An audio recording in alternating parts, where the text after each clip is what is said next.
हजारों करोड़ रुपया दलितों के हिस्से का जो SC ST फंड का होता है, जिसके लिए होम मिनिस्ट्री का मैंडेट नहीं है होम मिनिस्ट्री की तरफ से कि वो पैसा कहीं और डाइवर्ट नहीं होना चाहिए। उसका 400% पैसा मतलब 500 करोड़ रुपया अगर लगता है SC ST के ऊपर, 2000 करोड़ रुपए एक साल में डाइवर्ट कर दिया जाता है। तो ये मैं आज से नहीं, जब राजेंद्रपाल गौतम मंत्री थे और मैं विधायक भी नहीं था, मैं तब से उनसे सवाल किया करता था कि इसका जवाब ढूंढना है।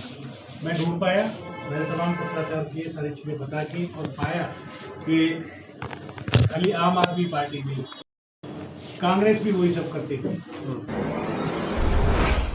आम आदमी पार्टी छोड़ने का उद्देश्य मैं बता चुका हूँ कि मैंने महसूस किया कि दलितों का काम बिल्कुल नहीं हो रहा। हजारों करोड़ रुपया दलितों के हिस्से का जो SC ST फंड का होता है, जिसके लिए होम मिनिस्ट्री का मैंडेट नहीं है होम मिनिस्ट्री की तरफ से कि वो पैसा कहीं और डाइवर्ट नहीं होना चाहिए। उसका 400% पैसा मतलब 500 करोड़ रुपया अगर लगता है SC ST के ऊपर, 2000 करोड़ रुपए एक साल में डाइवर्ट कर दिया जाता है। तो ये मैं आज से नहीं, जब राजेंद्रपाल गौतम मंत्री थे और मैं विधायक भी नहीं था, मैं तब से उनसे सवाल किया करता था कि इसका जवाब ढूंढना है। मैं ढूंढ पाया, मैंने तमाम पत्राचार किए, सारी चीजें बता की और पाया कि खाली आम आदमी पार्टी नहीं, कांग्रेस भी वही सब करती थी। कोई कम करता था, कोई ज्यादा करता। एक बात भी ये भी सुनने में आई है कि आम आदमी पार्टी आपने इसलिए छोड़ी थी क्योंकि वो दलित विरोधी काम करती है।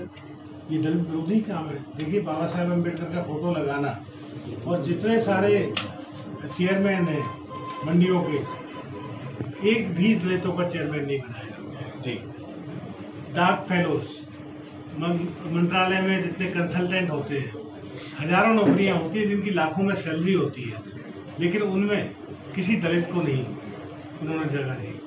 मैं एज ए मंत्री जब मैं बैठा तो मैं सैकड़ों डाक फेलोज से मिला और उनसे जो कोशिश की कोई एक दलित निकल जाए, कोई एक दलित नहीं निकला।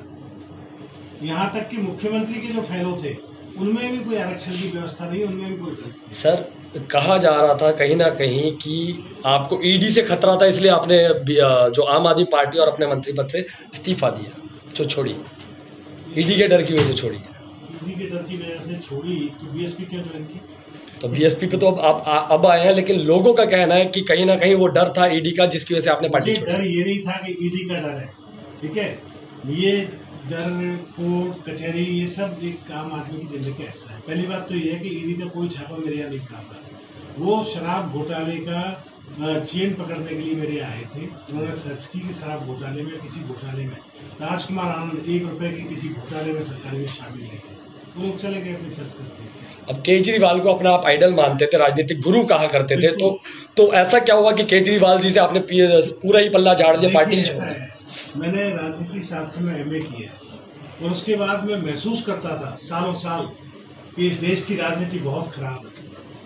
आखिर एक दिन एक आंदोलन से निकले हुए अरविंद केजरीवाल, उन्होंने खड़े होकर कहा था कि राजनीति बदलेगी तो देश बदलेगा।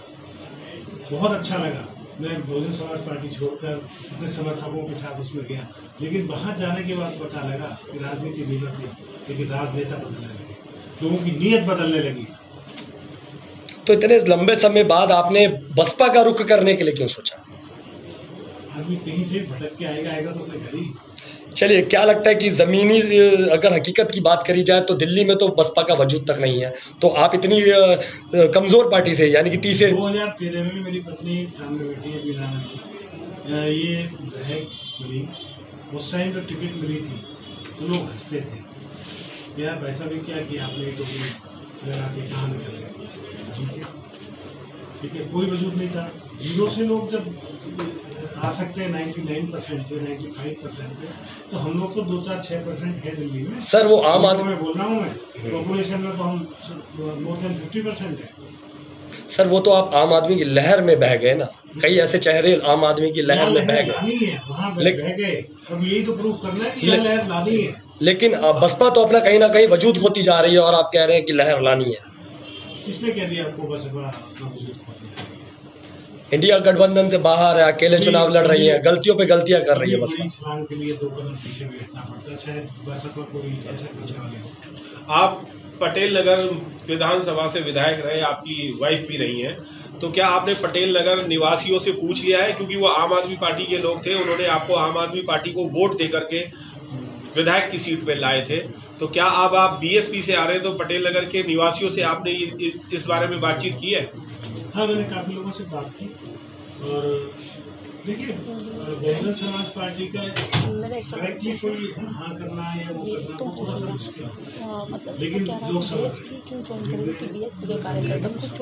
अभी आप कह रहे थे कि एक लहर पत्रकार ने पूछा था कि लहर में आप जीत गए थे, तो क्या बसपा की लहर आप लाने की बात कर रहे हैं? वो लहर कैसे लाएंगे, क्या रणनीति है आपकी? उसकी रणनीति बना रहे हैं कि बसपा की लहर कैसे आएगी, दिल्ली में जरूर आएगी, वोट तो आखिर हमारा ही। सर वोट आपका है, लेकिन किन मुद्दों पर आप जमीन पर इलेक्शन लड़ेंगे? जो आप चुनाव की बात कर रहे हैं, लोकसभा चुनाव, किस मुद्दों पर, जमीनी मुद्दों पर लड़ेंगे? आप मुझे बताइए, भारतीय जनता पार्टी किन मुद्दों पर चुनाव? अभी तो हम भारतीय जनता पार्टी की बात ही नहीं कर रहे, जिस पार्टी से आप निकल कर आया, आम आदमी पार्टी। आम आदमी पार्टी किन मुद्दों पर चुनाव लड़ रही है? बिजली फ्री, पानी फ्री, डीटीसी बस फ्री, थोड़े दिन बाद बंद हो जाएगा, और बोलिए। तो यानी कि शायद इसी के एवज में मुख्यमंत्री जेल में बंद है। कांग्रेस कौन से मुद्दे पर चुनाव लड़ रही है? उन्होंने घोषणा पत्र जारी किया है। बसपा ने क्या किया? किसने? मैं बताऊं? 5 ने आए। पूछ लीजिए, पूछ लीजिए जी, पूछिए, मैं बताऊं। मतलब कांग्रेस ने घोषणा पत्र जारी किया, आम आदमी पार्टी के पास मुद्दे हैं लोगों के लिए, लोगों की यानी कि कहीं ना कहीं महिलाओं को और घर के बिल में, पानी में कई रियायतें जो दिल्ली की जनता को मिल रही हैं, ये मेन अहम मुद्दे हैं दिल्ली वासियों। समाज पार्टी के जन्मदाता और संस्थापक मानवर श्री कांशीराम साहब कहा करते थे, ये जो मैनिफेस्टो देने वाले लोग हैं झूठे लोग होते हैं। इसलिए बहुजन समाज पार्टी के जन्मदाता संस्थापक मानवर कांशीराम साहब ने कभी भी कोई भी अपनी पार्टी का मैनिफेस्टो जारी करने का बायोलॉजी अपनी पार्टी में नहीं रखा था, और यही कारण है कि बहुजन समाज पार्टी कहने में नहीं, करने में विश्वास करती है। बहुजन समाज पार्टी ने उत्तर प्रदेश में 4 बार सरकार बनाई, 4 बार सरकार में कभी ये नहीं कहा था कि हम 2 कमरे के पक्के मकान फ्री देंगे। बहुजन समाज पार्टी ने कभी नहीं कहा था कि हम 1.5 लाख गुंडों को जेल भेज देंगे। बहुजन समाज पार्टी ने कभी नहीं कहा था कि हम गरीब की बेटी को लखपति बनाने का काम करेंगे। बहुजन समाज पार्टी ने कभी नहीं कहा था हम बैकलॉग के माध्यम से लाखों की संख्या में SC ST OBC के साथ साथ रिलीजियस माइनॉरिटी के साथ साथ जनरल की भी भर्ती करने का काम करेंगे। बहुजन समाज पार्टी ने कभी नहीं कहा था, बहुजन समाज पार्टी ने कभी नहीं कहा था कि हम इस देश में जो दलित शोषित पिछड़े समाज के लोग, अखिलेश समाज के लोग हैं, उनके लिए काम करने का काम है। बहुजन समाज पार्टी बनी इस विचारधारा की इस देश में समतामूलक समाज स्थापित किया जाए। और जहां तक आपने एक प्रश्न किया माननीय मंत्री जी से कि इंडिया गवर्नमेंट या इंडिया अलायंस में या उस अलायंस में नहीं गए, क्या गलती पे गलती करे। बहुजन समाज पार्टी की राष्ट्रीय अध्यक्ष आज भारत में सबसे ज़्यादा जानी आने वाली ऐसी लीडर हैं जिनके बारे में कहा जाता है कि वो सोच से भी ज़्यादा आगे की सोचती हैं। आज देश में बहुजन समाज पार्टी पूरी तैयारी के साथ सबसे ज़्यादा सीटों पे बहुजन समाज पार्टी लड़ रही, कश्मीर लेकर कन्याकुमारी तक और अंडमान से लेकर के पोरबंदर तक बहुजन समाज पार्टी लड़ रही है, अपने दम पे लड़ रही है। वो इनके गठबंधन की पिछलग्गू, आप बता दिए इंडिया गठबंधन किधर है, किधर है गठबंधन? बंगाल में इनके साथ कौन था? ममता बनर्जी कहाँ है? बिहार में कौन इनके साथ था? कौन था इनके साथ? नीतीश कुमार जी कहाँ है? इंडिया गवर्नमेंट में कौन है? केरला में चुनाव लड़ रहे कम्युनिस्टों के साथ, कम्युनिस्ट इनके बराबर में लड़ रहे, राहुल गांधी जी के बराबर की सीट पे लड़, बराबर उनके साथ लड़ रहे। कौन के कहाँ गठबंधन इंडिया का है? किस इंडिया की बात आप कर रहे हैं? और किस बीजेपी के एनडीए की बात कर रहे हैं? एनडीए में कौन है? ये सब बहुजन समाज पार्टी आज की तारीख में भी इस देश में, जैसा कि पूर्व में माननीय मंत्री जी ने कहा भी था, हमारे बहुजन समाज पार्टी संस्थापक जनता कहा करते थे कि बहुजन समाज पार्टी के लिए कांग्रेस और भारतीय जनता पार्टी दोनों एक नागनाथ है तो एक सांपनाथ है। इसलिए हमें दोनों लोगों से होशियार रह के अपनी ताकत तैयार करनी चाहिए। रही बात इसकी कि दिल्ली में आपने कहा, बहुत बार आपने कहा कि जमीन नहीं, जमीन नहीं, जमीन नहीं। अरे बहुजन समाज पार्टी जब 1984 में बनी थी और 85 की जनवरी में चुनाव हो गए थे, लोकसभा के आम चुनाव हुए थे, राजीव गांधी जब उनकी हत्या के बाद इंदिरा कैराना से चुनाव लड़के 44,443 वोट पा करके पूरे देश में सबसे ज़्यादा वोट लेने वाली थी। आज बागडोर उन्हीं के हाथों में है और उन्होंने उस बागडोर को बाकायदा, जिस तरह से बाबा साहब ने अपने जीते जी जो काम नहीं कर पाए, मानवर साहब ने अपने जीते जी वो करके दिखाया और बहन जी उनकी पद चिन्ह पे चल के वो करके दिखाने का काम करेंगे। ये दावा मैं आपको लग रहा होगा हवाबाई दावा, कोई नहीं मानता था। उत्तर प्रदेश जो आर्याव्रत कहलाता है, जहाँ से इस देश में गैर बराबरी की व्यवस्था को बढ़ाने का काम किया गया, उस प्रदेश में एक दलित की बेटी 1-2 बार नहीं 4 बार मुख्यमंत्री बनेगी। कभी नहीं किसी ने सोचा था। पूर्ण बहुमत की अपनी सरकार बनाएगी। 17 वर्षों के बाद माननीय बहन जी के नेतृत्व में उत्तर प्रदेश में अकेले बहुजन समाज पार्टी की अपने दम पे सरकार बनी। सर वो आपकी सारी बातें सही है, बस मेरा इतना आपके प्रश्न का जवाब आपने कहा कि जमीन नहीं वो नहीं, वो मैंने आपको फिर मेरा एक सवाल है इसी से जी। मेरा ये सवाल है कि लोकसभा का चुनाव है, आपके प्रत्याशी दिल्ली की सड़कों पर जनता के बीच में जाएंगे, चुनाव जाएंगे वोट के लिए, तो किस आधार पर किन मुद्दों पर यानी कि जनता उन्हें वोट दे? दोनों पार्टियों को जवाब देने के लिए जनता जानती है इस देश में गरीबी है, इस देश में बेरोजगारी है, इस देश में महंगाई है, इस देश में अन्याय अत्याचार पे, दलितों पे, महिलाओं पर, सभी के ऊपर अन्याय अत्याचार चरम सीमा पर, न सिर्फ दिल्ली में पूरे देश में है। जहाँ जहाँ जिसकी सरकार है, सारी पार्टियों ने झूठे वादे किए हैं। फ्री बेस पे हमेशा बहन जी और साहब हमेशा कहा करते थे हमें मांगने वाला नहीं देने वाला समाज बनना है।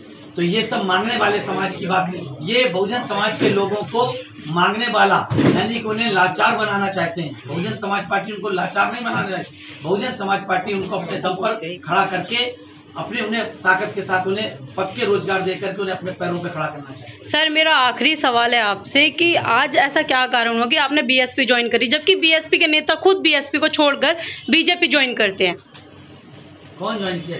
सीमा कुशवाहा, वो बीजेपी में बीएसपी में थी, लेकिन बीजेपी आपने भी जो आम आदमी पार्टी 3 छोड़ करके उनको एक बार भी नहीं बोल रही।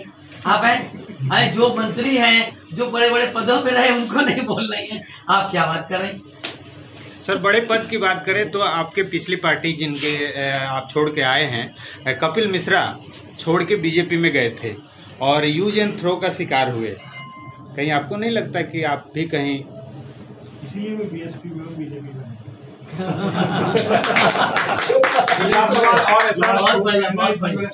एक लास्ट सवाल और है कि आप अपनी विधानसभा में बड़ी ईमानदारी से काम किया है, आप पे कोई भी दाग या आरोप नहीं है। क्या आपकी जनता जो है विधानसभा की जो जनता है वो लोकसभा में भी आपका साथ देगी? मैं जनता से उम्मीद तो ऐसी करता हूँ, अगर मैंने वाकई ईमानदारी से काम किया है, अच्छा काम किया, अगर ये सच है तो उनको साथ देंगे। बहुत बहुत धन्यवाद सर, थैंक यू।